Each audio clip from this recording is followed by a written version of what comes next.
Good afternoon from AlphaCars. My name is Tom, coming to you from our Northampton location, and today we're going to be taking a look at this stunning 2014 Porsche Boxster. Now this Porsche Boxster is showing just over 40,000 original miles, and if you would like to see a high-resolution detailed photo set, please reference the listing at alphacars.com. There, of course, you will also find a free included Carfax report, alongside a long list of technical data related to the vehicle's remaining tire and brake life, as well as individual readings from each panel using our paint depth gauge.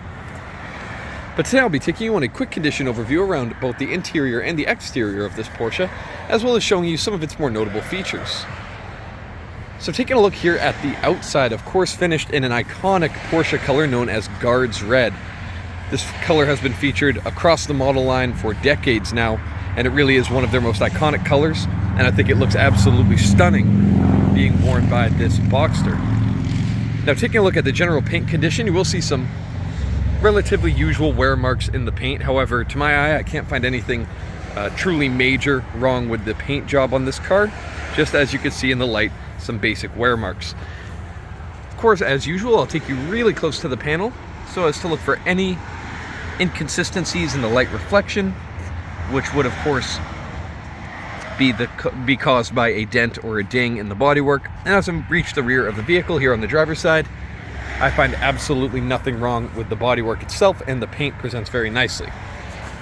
So we'll take a look here at the wheels. Absolutely stunning 5-spoke, and they leave a lot of room for you to look in and see those beautiful brakes just behind them. You'll also notice just how clean the inside of the wheel itself is. These barrels have just about zero brake dust or debris on them, which really does make a big difference as you look into a wheel, seeing that clean interior of the barrel. Taking a look at the front, it's the same story, and these wheels are free of any curb rash. They're in absolutely magnificent shape. You do see a little bit of wear there on the brake caliper hardware, but largely very, very nice condition on all four corners, and we'll explore that more as we make our way to the passenger side. But on the way over there, we'll check out the front fascia of the vehicle. As you can see, both headlight lenses, crystal clear, absolutely no oxidation or scratching or discoloration. They look phenomenal.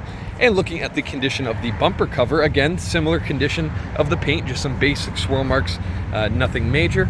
And looking at the lower portion, I'm seeing few, if any, imperfections in the paint, which is nice to see. Perhaps a couple small chips scattered about. Very, very difficult to even notice unless you get right up close.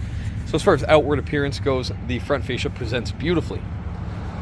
So we'll start by taking a look here at the front wheel on the passenger side. Again, absolutely zero curb rash to report, and that metallic silver paint really does a great job at contrasting the red with the black top.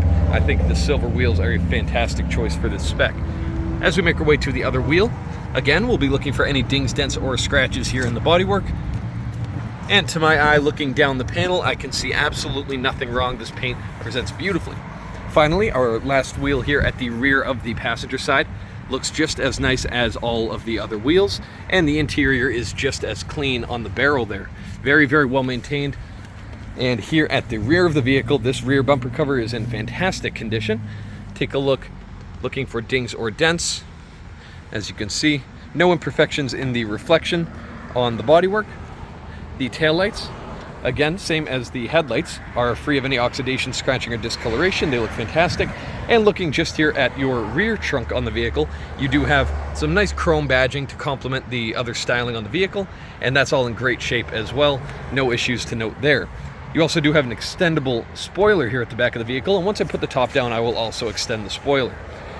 Here in the center, flanked by this nice black plastic diffuser panel, you do have a nice oval-shaped exhaust outlet, and this engine produces a wonderful note through that pipe, and we will hear that in just a little bit. Lastly, before I make my way to the interior, we'll take a look at the condition of the top. Very, very minor wear marks, as you can see in a few areas, but the top is very sound. You can look all the way around the edge. This is really where you want to look on these tops, around the whole edge of that rear glass. You really want to ensure there is no separation from the glass, no stretch marks, no signs that it's peeling, and as you can see clearly, this one is in phenomenal shape. And besides just some basic, very minor wear marks, the top is in just wonderful condition all the way around. So we'll make our way to the interior of the vehicle now. As I make my way inside, you will notice The seating is in very nice condition here on the outer bolster. Right around here is where you would expect to see most of the wear on a seat like this, especially with relatively aggressive bolstering. And as you can see, the dual stitching there is in wonderful shape. Absolutely no scuffing or wear on that outer bolster. Same goes for the bolster on the seat bottom. That's for both sides of the seat here. Now for the passenger seat, very similar story. It's all in very nice shape, just the same as the driver's seat. And next I'll make my way inside the vehicle. As I make my way in, I do pass by this very nice silver metallic plate, of course reading out the model name. And just here to the right, I do have my controls to open both the front trunk and the trunk just behind my head, and I'll do that in just a few minutes. First off, I'm gonna start the vehicle up, and you will see that the infotainment system fires right up. As you can see, Porsche there. If you see any issues in the screen, it's only due to the camera. Otherwise, everything functions perfect, and you can see everything has fired up without a problem. No strange warning lights to report, just a service reminder, and as you can see, that seatbelt light, because of course I am not strapped in at the moment. So taking a look at the general condition, let's start with the dashboard. You'll find the dashboard in very nice condition, absolutely no cracks or wrinkle marks from UV exposure. This dash has held up very nicely. Now across the dash, which is of course finished in this black leather, you do have some nice chrome accents around the climate vents there at the top, and some nice chrome trim on the dash. Now we'll pause on this for just one moment, because this is one of my absolute favorite things Porsche does in their modern vehicles. Of course, throughout the center console, they like to keep it looking really slick, and they don't want to clutter it up with any cup holders or take away your center console storage.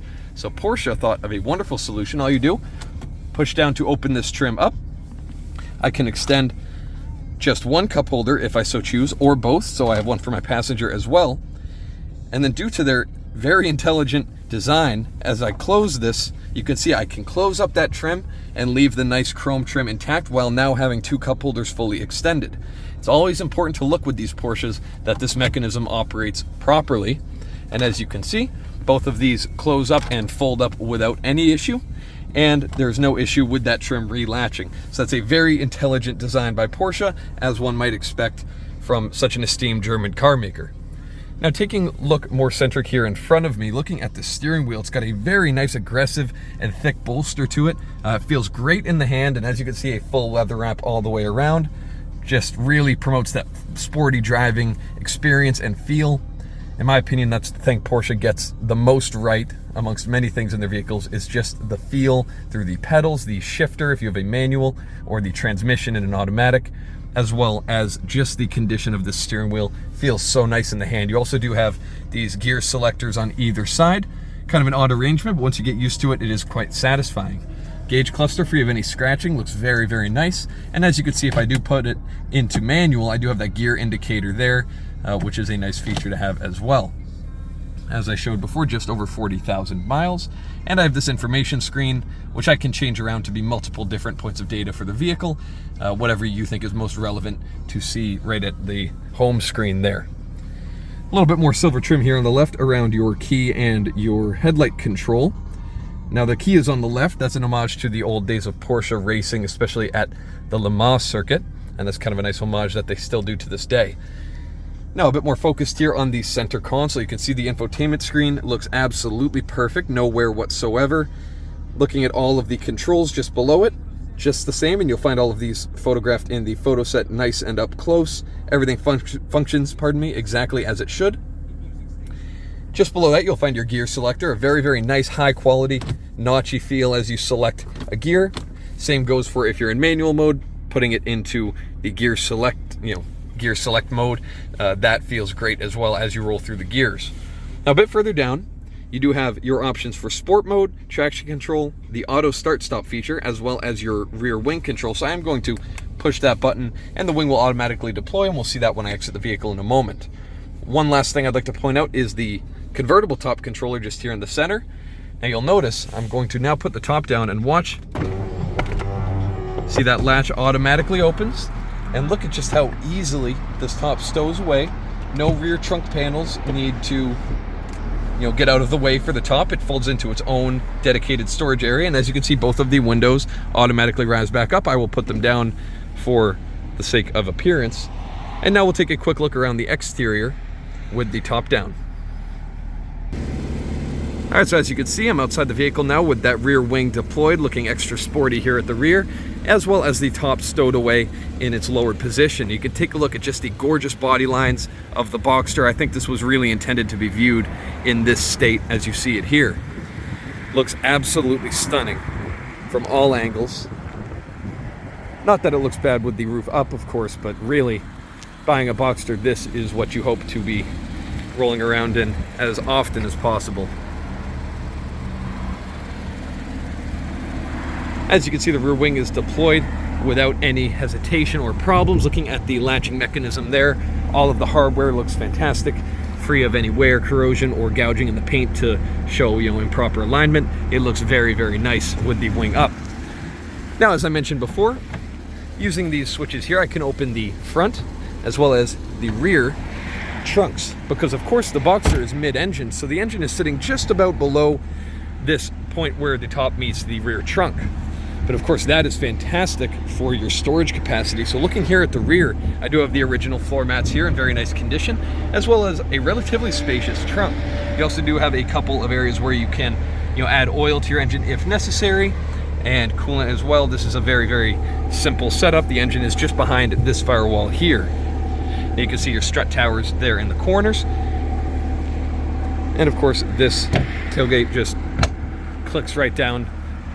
And lastly, we'll make our way up to the front trunk, otherwise known as the frunk by some people.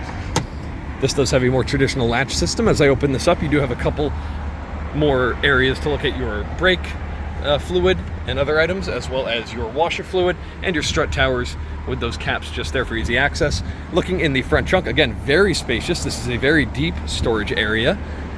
And also this does come with a very nice, soft, almost velvety feeling car cover. This vehicle was very well cared for by the previous owner. As you can see, the trunk is very clean and very practical. Always want to push on that Porsche logo to gently close the front trunk. Now lastly, of course, you should like to see the top operating in the other direction. So very quickly, let me zoom out here. And utilizing the other switch, as you can see, the top very quickly finds its way back to where it can latch just there, and the windows will automatically deploy, seal up nicely, and your top is up. It operates very fast. It has to be one of the fastest available on the market today. So if you have any further questions related to this beautiful Porsche Boxster, please reference the listing at alphacars.com, and there you will find all of the relevant contact information. Thank you so much for your time, and I hope you have a wonderful rest of your day. We hope to hear from you soon. Thank you from AlphaCars.